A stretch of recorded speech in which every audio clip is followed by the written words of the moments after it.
जी डीमार्ट का P ratio is above 100, is it good buy? No, it is not good buy in terms of valuation. इसमें तो आप पलाश जी बिल्कुल मतलब एश्योर रहो कि ये गुड बाय है कि नहीं। कोई भी अगर स्टॉक को आप पी के हिसाब से देख रहे हो तो ये आपको महंगा ही दिखाई पड़ेगा, उसमें कोई डिनाइल नहीं है। जैसे एग्जांपल देता हूँ, स्वान है, स्वान का पी आपको 2000 दिखाई पड़ेगा, या इवन स्नोमैन का पी आपको बहुत ज़्यादा दिखाई पड़ेगा। तो कुछ जगहों पे क्या होता है, नंबर्स इंप्रूव हो रहे होते हैं। डीमार्ट के केस में नंबर्स का इंप्रूवमेंट नहीं है, लेकिन डीमार्ट के केस में क्या है, इसका वैल्यूएशन वैसे ही महंगा था जब ये आया था तब। फिर धीरे धीरे चल के 7000 रुपये तक गया और वहाँ तक वैल्यूएशन तो एग्जॉर्बिटेंटली महंगा हो गया। फिर बाजार ने इसको कंसोलिडेट किया, बहुत समय तक एक रेंज के अंदर रखा, रेंज में उसकी अर्निंग बढ़ाता गया।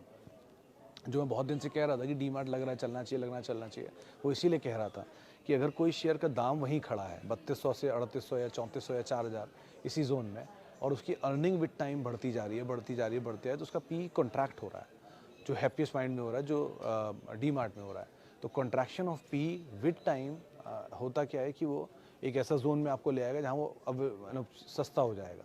तो पहले कंपैरिजन में अगर आप देखेंगे तो सस्ता ऑलरेडी दिखेगा आपको, जो कहते हैं ना कि विद रेफरेंस टू ये पहले सस्ता हो चुका है, लेकिन स्टिल महंगा है।